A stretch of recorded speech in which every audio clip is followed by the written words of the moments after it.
നമസ്കാരം, എല്ലാവർക്കും തത്വ competitive exam കോർണറിന്റെ പുതിയൊരു വീഡിയോയിലേക്ക് സ്വാഗതം. ഇന്ന് നമ്മൾ പറയാൻ പോകുന്നത് കോൺസ്റ്റിറ്റ്യൂവന്റ് അസംബ്ലി ലക്ഷ്മികാന്തിന്റെ സെക്കൻഡ് പാർട്ടാണ്. അതായത് ചാപ്റ്റർ നമ്പർ 2 സെക്കൻഡ് പാർട്ടാണ്. യൂണിവേഴ്സിറ്റി അസിസ്റ്റന്റ് ആയാലും degree level mains, prelims, 10th level mains, +2 എല്ലാവർക്കും ഉപകാരപ്പെട്ട ക്ലാസ് ആണ് കേട്ടോ. അല്ലാതെ ഒരു സ്പെഷ്യൽ കാറ്റഗറി എന്നില്ല. അപ്പോൾ ഡീറ്റെയിൽഡ് വേർഷന് വേണ്ടിയിട്ട് നിങ്ങൾ ലക്ഷ്മികാന്തിനെ ഫോളോ ചെയ്തോളൂ. നല്ലൊരു ടെക്സ്റ്റ് ബുക്കാണ്. അപ്പോൾ നമ്മൾ പറഞ്ഞു നിർത്തിയിരുന്ന എവിടെ വരെ ആയിരുന്നു? കോൺസ്റ്റിറ്റ്യൂവന്റ് അസംബ്ലിയുടെ ഫോർമേഷൻ വരെ പറഞ്ഞു നിർത്തിയിരിക്കുകയാണ് അല്ലേ. അതുപോലെ ആഫ്റ്റർ ഇൻഡിപെൻഡൻസിൽ എന്തൊക്കെ മാറ്റങ്ങളാണ് കോൺസ്റ്റിറ്റ്യൂവന്റ് അസംബ്ലിയിൽ വന്നത് അതുവരെ നമ്മൾ പറഞ്ഞു നിർത്തി. ഇനി നമുക്ക് ഇന്നത്തെ ക്ലാസ്സിൽ പഠിക്കാനുള്ളത് എന്തൊക്കെ ഫങ്ഷൻസ് ആണ് കോൺസ്റ്റിറ്റ്യൂവന്റ് അസംബ്ലി ചെയ്തിട്ടുള്ളത്, അതുപോലെ അതിനകത്തുണ്ടായിരുന്ന മേജർ കമ്മിറ്റികൾ, മൈനർ കമ്മിറ്റികളൊക്കെ ഉണ്ട്. അതിനകത്ത് ഇമ്പോർട്ടൻ്റ് ആണ് ഡ്രാഫ്റ്റിംഗ് കമ്മിറ്റി. അത് നമുക്ക് ഡീറ്റെയിൽഡ് ആയിട്ട് പഠിക്കണം. ബാക്കി ഏതൊക്കെ കമ്മിറ്റീസ് ഉണ്ട് അത് ജസ്റ്റ് മേജർ കമ്മിറ്റി മാത്രം ഒന്ന് നോക്കാം. അപ്പോൾ ആദ്യം നമ്മൾ പറയാൻ പോകുന്നത് എന്തൊക്കെയാണ് മറ്റ് ഫങ്ഷൻസ് ആര് ചെയ്തിരുന്നത്, കോൺസ്റ്റിറ്റ്യൂവന്റ് അസംബ്ലി ചെയ്തിരുന്നത്. അപ്പോൾ ഇവിടെ നിന്നും ചോദിക്കുന്ന ചോദ്യങ്ങൾ എപ്പോഴും PSC റിലേറ്റഡ് ആയിട്ട് ഒരുപാട് ചോദ്യങ്ങൾ വരാറുണ്ട്. അതിൽ ഒന്നാമത്തെ കാര്യം എന്താണ്? 1949 മെയ് മാസത്തിലാണ് ഇന്ത്യ എന്ത് അംഗീകരിച്ചു? മെമ്പർഷിപ്പ്. കോമൺവെൽത്ത് ഇല്ലേ, കോമൺവെൽത്തിൻ്റെ മെമ്പർഷിപ്പ് 1949 മെയ് മാസം ആരംഗീകരിക്കുന്നു? ഇന്ത്യ അംഗീകരിക്കുന്നു. ഇന്ത്യ അംഗീകരിച്ചു എന്ന് വെച്ച് കഴിഞ്ഞാൽ ആര് മുഖേന അംഗീകരിച്ചു? നമ്മുടെ കോൺസ്റ്റിറ്റ്യൂവന്റ് അസംബ്ലി മുഖേന അംഗീകരിച്ചു. എന്താ, കോമൺവെൽത്തിനകത്ത് ഇന്ത്യയുടെ മെമ്പർഷിപ്പ് അംഗീകരിച്ചത് ആരാണ്? കോൺസ്റ്റിറ്റ്യൂവന്റ് അസംബ്ലിയാണ്. വർഷം 1949. രണ്ടാമത്തെ ഫംഗ്ഷൻ നാഷണൽ ഫ്ലാഗ് അഡോപ്റ്റ് ചെയ്തു. വർഷം എല്ലാവർക്കും അറിയാം, ജൂലൈ 22, 1947 നാഷണൽ ഫ്ലാഗ്, ദേശീയ പതാക അഡോപ്റ്റ് ചെയ്യപ്പെട്ടു. അതും ചെയ്തത് ആരാണ്? നമ്മുടെ കോൺസ്റ്റിറ്റ്യൂവന്റ് അസംബ്ലിയാണ്. വർഷം കൃത്യമായിട്ട് പഠിക്കുക, 47 ജൂലൈ 22. പിന്നെ നാഷണൽ ആന്തം, ദേശീയ ഗാനം അഡോപ്റ്റ് ചെയ്തു അല്ലെങ്കിൽ അംഗീകരിച്ചു ആര്? നമ്മുടെ കോൺസ്റ്റിറ്റ്യൂവന്റ് അസംബ്ലി ജനുവരി 24, 1950. അതുപോലെ നാഷണൽ സോങ്, ദേശീയ ഗീതം, അത് ഡേറ്റ് എന്നാണ്? ജനുവരി 24, 1950. അതുപോലെ ഒരു കാര്യം കൂടി ഇവർ ചെയ്തു. It elected doctor Rajendra Prasad as the first president of India. നമ്മുടെ ഫസ്റ്റ് പ്രസിഡന്റ് ആയിട്ട്, ഒന്നാം രാഷ്ട്രപതിയായിട്ട് രാജേന്ദ്ര പ്രസാദിനെ സെലക്ട് ചെയ്തതും ആര് തന്നെ?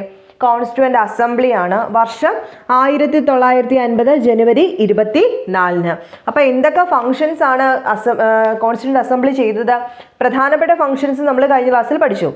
അതിൻ്റെ കൂട്ടത്തിൽ തന്നെ മറ്റ് ഫങ്ഷൻസ് ഏതൊക്കെയാണെന്ന് ചോദിക്കുമ്പോൾ ഈ ഇത്രയും 5 പോയിന്റ്: കോമൺവെൽത്ത് അംഗീകരിച്ചു, ഇന്ത്യയുടെ പാർട്ടിസിപ്പേഷൻ അല്ലെങ്കിൽ മെമ്പർഷിപ്പ് അംഗീകരിച്ചു, നാഷണൽ ഫ്ലാഗ്, നാഷണൽ ഗീതം, ദേശീയ ഗീതം, ദേശീയ ഗാനം, അതുപോലെ തന്നെ എന്താണ്, ഡോക്ടർ രാജേന്ദ്ര പ്രസാദിനെ ഒന്നാമത്തെ പ്രസിഡന്റായി, ഇന്ത്യയുടെ ഒന്നാമത്തെ പ്രസിഡന്റായി അംഗീകരിച്ചതും ആര് തന്നെ? കോൺസ്റ്റിറ്റ്യൂവന്റ് അസംബ്ലി തന്നെ ആയിരുന്നു. അപ്പോൾ ഇത്രയും കാര്യത്തിൽ സംശയമൊന്നുമില്ലല്ലോ. ഈ ഡേറ്റ് ഒക്കെ സ്ഥിരമായിട്ട് പഠിക്കുന്നതുകൊണ്ട് എല്ലാവർക്കും അറിയായിരിക്കും. ഇനി ബാക്കി നോക്കിക്കോളൂ. ഇനി ബാക്കി നമുക്ക് അറിയേണ്ട പ്രധാനപ്പെട്ട പോയിന്റ് എന്താണ്? എത്ര ദിവസം കൊണ്ടാണ് കോൺസ്റ്റിറ്റ്യൂഷൻ എഴുതപ്പെട്ടത്? 2 വർഷം 11 മാസം 18 ദിവസം എടുത്തിട്ടാണ് കോൺസ്റ്റിറ്റ്യൂഷൻ നമ്മൾ തയ്യാറാക്കിയത്. അതായത് കോൺസ്റ്റിറ്റ്യൂവന്റ് അസംബ്ലി എത്ര നാൾ കൊണ്ടാണ് ഈ കോൺസ്റ്റിറ്റ്യൂഷൻ തയ്യാറാക്കിയത്? ഭരണഘടന എഴുതിയത് 2 വർഷം 11 മാസം 18 ദിവസം. ഇതിനകത്ത് അവർ 11 സെഷൻസ് കൂടി എന്നുകൂടെ ഓർത്ത് വെച്ചേക്കുക. 11 സെഷൻസ് കൂടുകയും ചെയ്തു. 2 വർഷം 11 മാസം 18 ദിവസം എടുത്തു ഇത് മൊത്തം എഴുതി തീർക്കാനായിട്ട്. അതുപോലെ ഓർത്ത് വെച്ചിരിക്കേണ്ടത് 60 രാജ്യങ്ങളുടെ ഭരണഘടന കോൺസ്റ്റിറ്റ്യൂവന്റ് അസംബ്ലിയിലെ ഈ മെമ്പേഴ്സ് എല്ലാവരും തന്നെ പഠിക്കുകയും അല്ലെങ്കിൽ അതിൽ നിന്ന് എന്തൊക്കെ നമുക്ക് അഡോപ്റ്റ് ചെയ്യാം ഇതെല്ലാം തന്നെ റെഫർ ചെയ്യുകയും ചെയ്തു. ഏകദേശം 60 രാജ്യങ്ങളുടെ. അതുപോലെ തന്നെ ഓർക്കുക, ഇതിൻ്റെ ചെലവെന്ന് പറയുന്നത് 64 ലക്ഷം, അന്നത്തെ കാലത്തെ 64 ലക്ഷം രൂപയായി നമ്മുടെ കോൺസ്റ്റിറ്റ്യൂഷൻ ആ ഒരു മേക്കിങ്ങിൻ്റെ ടോട്ടൽ എക്സ്പെൻഡിച്ചർ എന്ന് പറയുന്നത്. അപ്പോൾ ഇതെല്ലാം തന്നെ ഡീറ്റെയിൽഡ് ആയിട്ട് ഈ പുസ്തകത്തിൽ കിടപ്പുണ്ട്. ആ ഡീറ്റെയിൽഡ് വേർഷനകത്ത് പറയുന്ന പോയിന്റ്സ് കംപ്ലീറ്റ് നമ്മളങ്ങ് നോക്കി പോവാം. ഇതിനകത്ത് പലതും നമ്മുടെ PSCയുടെ പ്രീവിയസ് ചോദ്യങ്ങളുമാണ്. ഇനി ഓർക്കുക, 1950 ജനുവരി 24 കോൺസ്റ്റിറ്റ്യൂവന്റ് അസംബ്ലിയുടെ ഫൈനൽ സെഷൻ കൂടിയത്. അതും പഠിച്ചു വയ്ക്കുക. എന്നാണ് കോൺസ്റ്റിറ്റ്യൂവന്റ് അസംബ്ലിയുടെ ഫൈനൽ സെഷൻ കൂടിയത്? 1950 ജനുവരി 24. അതായത് അവസാനമായി ഇവർ കൂടിച്ചേർന്നു, കോൺസ്റ്റിറ്റ്യൂവൻ്റ് അസംബ്ലി ആയിട്ട് കൂടിച്ചേർന്നത് 1950 ജനുവരി 24-നാണ്. അടുത്ത ഡേറ്റിനൊരു പ്രത്യേകതയുണ്ട്. എന്താ അത്? 1950 2 ദിവസം കഴിഞ്ഞു, ജനുവരി 26-ന് ഇന്ത്യ റിപ്പബ്ലിക്കായി മാറുകയാണ് അല്ലേ. ആ റിപ്പബ്ലിക്കായി മാറുന്നതിന് തൊട്ട് 2 ദിവസം മുമ്പ് വരെ കോൺസ്റ്റിറ്റ്യൂവൻ്റ് അസംബ്ലി എന്ത് ചേർന്നിരുന്നു? സമ്മേളിച്ചിരുന്നു. അതായത് ഫൈനൽ മീറ്റിംഗ് എന്ന് പറയുന്നത് ആസ് എ കോൺസ്റ്റിറ്റ്യൂവൻ്റ് അസംബ്ലി. അതുപോലെ ഓർത്ത് വെച്ചേക്കാം. അതിനുശേഷം ഇവരെന്താ ചെയ്തത്? കോൺസ്റ്റിറ്റ്യൂവൻ്റ് അസംബ്ലിയുടെ ഫൈനൽ സെഷൻ 1950 ജനുവരി 24 വരെ ആയിരുന്നു. അത് കഴിഞ്ഞതിന് ശേഷം ഇവരെന്ത് ചെയ്തു? ഇവരൊരു ലെജിസ്ലേറ്റീവ് അസംബ്ലിയായി മുന്നോട്ട് പോയി. ഇവരൊരു ലെജിസ്ലേറ്റീവ് അസംബ്ലിയായി, ഈ ഇത്രയും ആൾക്കാർ തന്നെ ഒരു ലെജിസ്ലേറ്റീവ് അസംബ്ലിയായി മുന്നോട്ട് പോയി. അതിനുശേഷം 2 ദിവസം കഴിഞ്ഞപ്പോൾ നമ്മൾ പറഞ്ഞു എന്തായി? 50 ജനുവരി 26-ന് ഇന്ത്യ റിപ്പബ്ലിക് ആവുകയും ചെയ്തു. അടുത്തത് 51-52 എന്താ നടന്നത്? ജനറൽ ഇലക്ഷൻ നടന്നു അല്ലേ. അപ്പോൾ 51-52 ജനറൽ ഇലക്ഷൻ നടക്കുന്നത്. അതുവരെ കോൺസ്റ്റിറ്റ്യൂവൻ്റ് അസംബ്ലി ഒരു ലെജിസ്ലേറ്റീവ് അസംബ്ലിയായി പ്രവർത്തിക്കുകയും ചെയ്തു. അപ്പോൾ കോൺസ്റ്റിറ്റ്യൂവൻ്റ് അസംബ്ലിയെ പറ്റി പഠിക്കേണ്ട കംപ്ലീറ്റ് ഡീറ്റെയിൽസ് നമ്മൾ പഠിക്കണം. എന്തൊക്കെ ഫങ്ഷൻസ് ആണ് നമ്മൾ പറഞ്ഞു അവർ ചെയ്തിരുന്നത്, അതിന് ശേഷം എന്താ പറഞ്ഞിരുന്നത്, എത്ര സമയമെടുത്തു കോൺസ്റ്റിറ്റ്യൂവൻ്റ് അസംബ്ലിക്ക് കോൺസ്റ്റിറ്റ്യൂഷൻ എഴുതി തീർക്കാൻ, എത്ര ചെലവ് വന്നു, എത്ര രാജ്യങ്ങളുടെ ഭരണഘടന അവർ റെഫർ ചെയ്തിട്ടാണ് ഇത് ഉണ്ടാക്കിയത്, അതുപോലെ ഏറ്റവും ഫൈനൽ സെഷൻ കൂടിയത് എന്നാണ്, അതിനുശേഷം അതായത് ഫൈനൽ സെഷന് ശേഷം അല്ലെങ്കിൽ ഇന്ത്യ റിപ്പബ്ലിക് ആയതിനു ശേഷം ഇവരൊരു ലെജിസ്ലേറ്റീവ് ബോഡി അല്ലെങ്കിൽ ഒരു ലെജിസ്ലേറ്റീവ് അസംബ്ലി ആയി മുന്നോട്ട് പോയി. അതെന്ന് വരെ നീണ്ടു? 51-52 ജനറൽ ഇലക്ഷൻ വന്നിട്ട് റിസൾട്ട് വരുമല്ലോ, അതുവരെ ഒരു ലെജിസ്ലേറ്റീവ് അസംബ്ലി ആയി ആര് മുന്നോട്ട് പോയി? കോൺസ്റ്റിറ്റ്യൂവൻ്റ് അസംബ്ലി മുന്നോട്ട് പോയി. അപ്പം ഇത്രയും കാര്യങ്ങൾ വളരെ ഇമ്പോർട്ടൻ്റ് ആണ്. ഇനി നമ്മളോട് ചോദിക്കുന്ന മറ്റു കുറച്ച് പ്രധാനപ്പെട്ട കാര്യങ്ങളാണ്. ഏതൊക്കെയായിരുന്നു ഇതിനകത്തെ മേജർ കമ്മിറ്റി? ഈ കമ്മിറ്റി എന്ന് പറയുന്നത് എന്താണ് ശരിക്കും? നമുക്ക് കോൺസ്റ്റിറ്റ്യൂഷൻ ഉണ്ടാക്കുക എന്ന് പറയുമ്പോൾ അതിനകത്ത് പല പല കാര്യങ്ങളുണ്ട്. എല്ലാം കൂടെ ഈ ഒരു ഒറ്റ ഗ്രൂപ്പായിട്ട് നിന്ന് ഉണ്ടാക്കാൻ പോയാൽ നമുക്ക് സമയം പോകും അല്ലേ. അതുപോലെ പ്രൊഡക്റ്റീവ് ആവണമെങ്കിൽ എന്ത് ചെയ്യണം? കുറച്ച് ടാസ്കുകൾ കുറച്ച് ആൾക്കാരെ ഏൽപ്പിക്കുക. അങ്ങനെ ആയി കഴിയുമ്പോഴത്തേക്ക് കാര്യങ്ങളൊക്കെ പെട്ടെന്ന് നടക്കും. അതിന് വേണ്ടിയിട്ട് അവർ കുറച്ച് മേജർ കമ്മിറ്റീസും കുറച്ച് മൈനർ കമ്മിറ്റീസും ഉണ്ടാക്കി. ആ മേജർ കമ്മിറ്റികളുടെ ഹെഡിനെ നമുക്ക് പഠിക്കണം. ഏതൊക്കെ കമ്മിറ്റിയാണെന്നൊന്ന് ഓർത്ത് വെച്ചേക്കണം. അതിൽ ഒന്നാമത്തെ കമ്മിറ്റിയാണ് യൂണിയൻ പവേഴ്സ് കമ്മിറ്റി. എന്താണ് യൂണിയൻ പവേഴ്സ് കമ്മിറ്റി? ഹെഡ് ആരായിരുന്നു? ജവഹർലാൽ നെഹ്റു ആയിരുന്നു. അടുത്ത യൂണിയൻ കോൺസ്റ്റിറ്റ്യൂഷൻ കമ്മിറ്റി, അതിൻ്റെയും ഹെഡ് ആരായിരുന്നു? ജവഹർലാൽ നെഹ്റു. പ്രസിഡന്റ് ആരായിരുന്നു? ജവഹർലാൽ നെഹ്റു ആയിരുന്നു. പ്രൊവിൻഷ്യൽ കോൺസ്റ്റിറ്റ്യൂഷൻ കമ്മിറ്റി അത് സർദാർ വല്ലഭായ് പട്ടേലാണ് ഹെഡായിട്ടുണ്ടായിരുന്നത്. The provincial constitution committee, union power കമ്മിറ്റിയും യൂണിയൻ കോൺസ്റ്റിറ്റ്യൂഷൻ കമ്മിറ്റിയും Jawaharlal Nehru. Provincial constitution committee അതായത് നമ്മൾ സ്റ്റേറ്റ് പോലെ കുഞ്ഞു അത് സർദാർ പട്ടേൽ. ഡ്രാഫ്റ്റിംഗ് കമ്മിറ്റി ആരാത്? BR അംബേദ്കർ. അത് നമുക്ക് ഡീറ്റെയിൽഡ് ആയിട്ട് പഠിക്കേണ്ട കാര്യമായതുകൊണ്ട് ഡീറ്റെയിൽഡ് ആയിട്ട് ആ വേർഷൻ മാത്രം നമ്മൾ പഠിക്കുന്നുള്ളൂ. Drafting committee doctor BR Ambedkar. Advisory committee on fundamental rights, minority and tribal and excluded areas. അത് മൊത്തത്തിൽ ആരായിരുന്നു ഹെഡായിട്ട് നിന്നത്? സർദാർ വല്ലഭായ് പട്ടേൽ ആയിരുന്നു. എന്താ?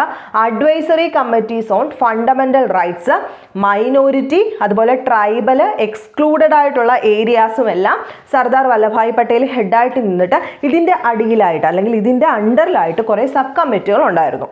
അത്ര ഒന്ന് ഓർത്ത് വെച്ചിരുന്നാൽ മതി.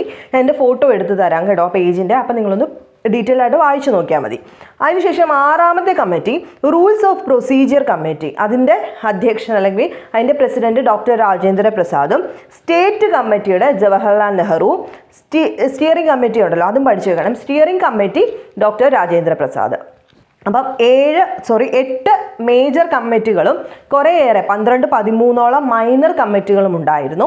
ആ മേജർ കമ്മിറ്റിയും അതിൻ്റെ ഹെഡും ആരാണെന്ന് നിങ്ങൾ നോട്ട് ചെയ്ത് പഠിച്ചേ പറ്റൂ. അപ്പോൾ അത് ഞാൻ പേജ് എടുത്ത് തരുമ്പോൾ നിങ്ങൾ നോട്ട് ചെയ്ത് ആ ഹെഡുകൾ ആരാണെന്ന് മാത്രം ഒന്ന് പഠിച്ചു വയ്ക്കാം. മൈനർ കമ്മിറ്റി അത്ര നിർബന്ധമില്ല. ഇനി നമ്മൾ ഡീറ്റെയിൽഡ് ആയിട്ട് പഠിക്കാൻ പോകുന്നത് ഡ്രാഫ്റ്റിംഗ് കമ്മിറ്റിയെ പറ്റിയിട്ടാണ് നോക്കാം. നെക്സ്റ്റ് നമുക്ക് വേണ്ടത് ഡ്രാഫ്റ്റിംഗ് കമ്മിറ്റി. അപ്പോൾ ഡ്രാഫ്റ്റിംഗ് കമ്മിറ്റി എന്ന് വെച്ച് കഴിഞ്ഞാൽ എന്താണ് അതിൻ്റെ അർത്ഥം? ഡ്രാഫ്റ്റ് തയ്യാറാക്കുന്ന ആൾക്കാരാണ് അല്ലേ. ഡ്രാഫ്റ്റ് എന്ന് വെച്ച് കഴിഞ്ഞാൽ എന്താണ്? അവസാന രൂപം എങ്ങനെ ഇരിക്കണം, ഒരു കോൺസ്റ്റിറ്റ്യൂഷൻ്റെ ലാസ്റ്റ് സ്ട്രക്ചർ അല്ല, അതിനകത്ത് എന്തൊക്കെ ഉൾപ്പെടുത്തണം, അങ്ങനെയുള്ള എല്ലാം എഴുതി തയ്യാറാക്കുന്ന ആൾക്കാരാണ് ഡ്രാഫ്റ്റിംഗ് കമ്മിറ്റി എന്ന് പറയുന്നത്. അപ്പോൾ ഈ ഡ്രാഫ്റ്റിംഗ് കമ്മിറ്റിയിൽ നമ്മൾ പഠിച്ചിട്ടുണ്ട് ഡോക്ടർ BR അംബേദ്കർ ആയിരുന്നു ചെയർമാൻ. എങ്കിലും ഈ ഡ്രാഫ്റ്റിംഗ് കമ്മിറ്റി മറ്റ് കമ്മിറ്റികളോടൊക്കെ ആലോചിച്ചിട്ടാണ് എന്ത് ചെയ്യുന്നത്? കോൺസ്റ്റിറ്റ്യൂഷൻ ഡ്രാഫ്റ്റ് ചെയ്തുകൊണ്ടിരുന്നത്. അപ്പോൾ ഇവിടെ നിന്ന് ചോദിക്കാൻ വരുന്ന പ്രധാനപ്പെട്ട ചോദ്യങ്ങളും പിന്നെ പുസ്തകത്തിൽ പറഞ്ഞിരിക്കുന്ന എല്ലാ കാര്യങ്ങളും നമ്മൾ അങ്ങ് ഡിസ്കസ് ചെയ്യുകയാണ്. ഡ്രാഫ്റ്റിംഗ് കമ്മിറ്റി സെറ്റപ്പ് ചെയ്തത് അല്ലെങ്കിൽ അത് നിലവിൽ വന്നത് 1947 ഓഗസ്റ്റ് 29-നാണ്. 1947 ഓഗസ്റ്റ് 29-ന് ഡ്രാഫ്റ്റിംഗ് കമ്മിറ്റി വന്നു. അതിൻ്റെ ചെയർമാൻ ആരായിരുന്നു? ഡോക്ടർ BR അംബേദ്കർ ആയിരുന്നു. അദ്ദേഹം ഉൾപ്പെടെ 7 മെമ്പേഴ്സാണ് ഇതിനകത്ത് ഉണ്ടായിരുന്നത്. അതായത് ചെയർമാൻ പ്ലസ് 7 മെമ്പേഴ്സാണ് ഇതിനകത്ത് ഉണ്ടായിരുന്നത്. അത് ആരൊക്കെയാണ് നമ്മൾ പഠിച്ചിരിക്കേണ്ടതായിട്ടുണ്ട്. ചെയർമാൻ ഞാൻ പറഞ്ഞു ഡോക്ടർ BR അംബേദ്കർ ആണ്. പിന്നെ അടുത്ത ആള് N ഗോപാലസ്വാമി അയ്യങ്കാർ, അതുപോലെ അല്ലാടി കൃഷ്ണസ്വാമി അയ്യങ്കാർ, ഡോക്ടർ KM മുൻഷി, സയ്യിദ് മുഹമ്മദ് സാദുള്ള. അതുപോലെ തന്നെ 2 പേരുടെ കാര്യം നിങ്ങൾക്ക് എല്ലാവർക്കും അറിയാം. ഒരാൾ അസുഖമായിട്ട് പിന്മാറി, പകരം ഒരാൾ വന്നു. ഒരാൾ 1948 മരിച്ചു, അതിന് പകരം വേറൊരാൾ വന്നു. അങ്ങനെ ടോട്ടൽ എത്ര പേര്? 9 പേര് പങ്കെടുത്തിട്ടുള്ള 9 പേര്. അപ്പം ഈ 3 ആൾ, അതായത് doctor BR Ambedkar, Alladi Krishnaswami Ayyangar, Gopalaswami Ayyangar, KM Munshi, Muhammad Saadulla. അതിൻ്റെ കൂട്ടത്തിൽ തന്നെ പഠിച്ചിരിക്കേണ്ടത് മാധവറാവു, N മാധവറാവു. അദ്ദേഹത്തിന് ഹെൽത്ത് ശരിയല്ലാത്തതുകൊണ്ട് പകരം ഒരാൾ വന്നു, അത് BL മിത്തറാണ് കേട്ടോ. അതുപോലെ തന്നെ TT കൃഷ്ണമാചാരി 48-ൽ മരണപ്പെട്ടതിന് പകരമായി DP കൈത്താൻ വരുന്നു. ഓക്കെ അല്ലേ? അപ്പം BL മിത്തറും DP കൈത്താൻ, ഈ 2 ആൾക്കാരാണ് പകരം വന്ന ആൾക്കാരെന്ന് ഓർത്ത് വെച്ചേക്കുക. അങ്ങനെ ടോട്ടൽ 9 പേരാണ് ഡ്രാഫ്റ്റിംഗ് കമ്മിറ്റിയിൽ വർക്ക് ചെയ്തിട്ടുള്ളത്. അത് ഓർത്ത് വെച്ചേക്കാം. ഇനി നോക്കുക, ഈ ഡ്രാഫ്റ്റ് തയ്യാറാക്കി നമ്മൾ എന്താ ചെയ്യുന്നത്?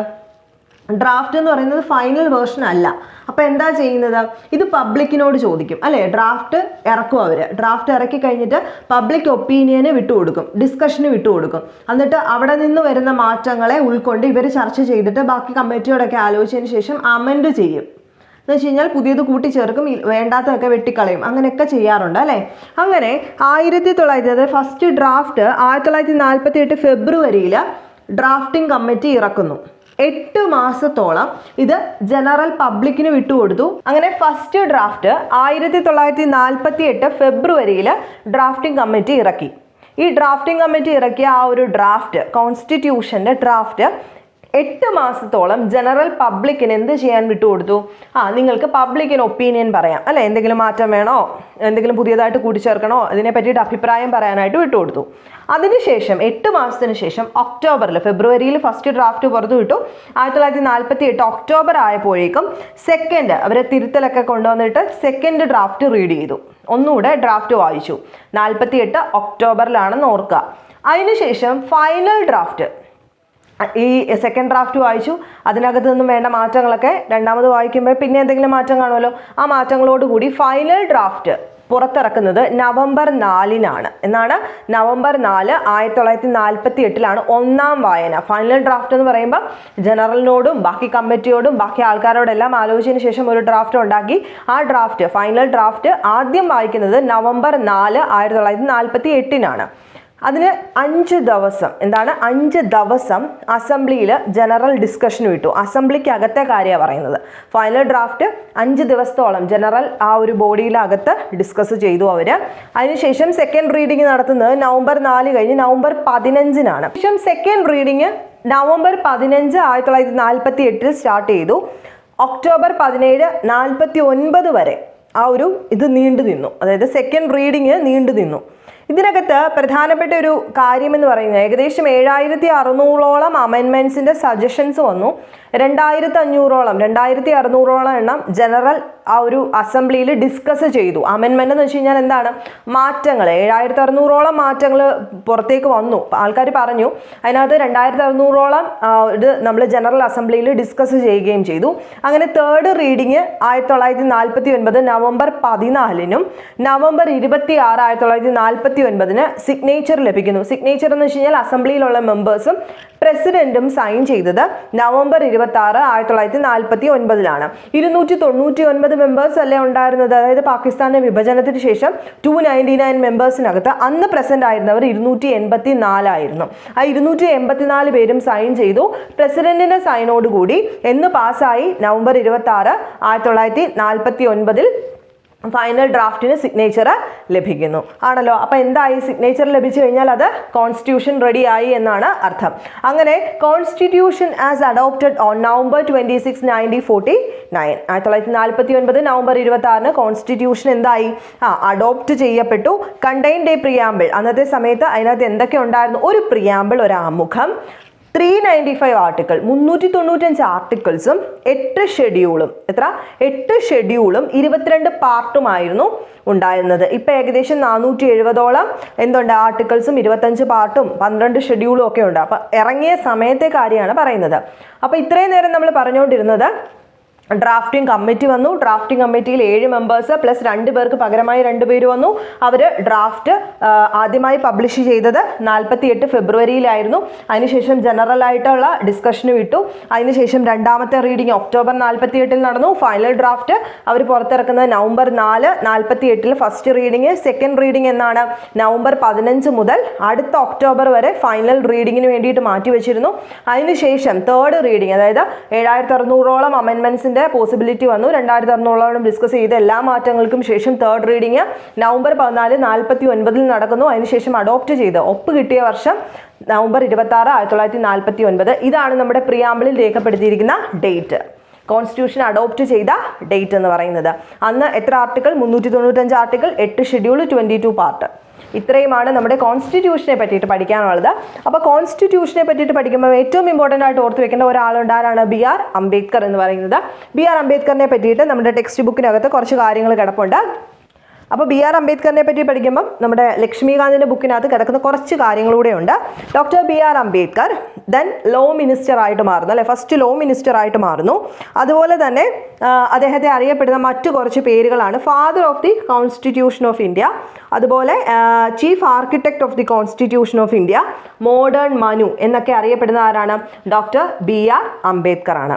അപ്പം ഇത്രയും കാര്യങ്ങളാണ് നമുക്ക് കോൺസ്റ്റിറ്റ്യൂഷനെ പറ്റിയിട്ടും കോൺസ്റ്റിറ്റ്യൂവൻ്റ് അസംബ്ലിയെ പറ്റിയിട്ടും പഠിക്കാനുള്ളത്.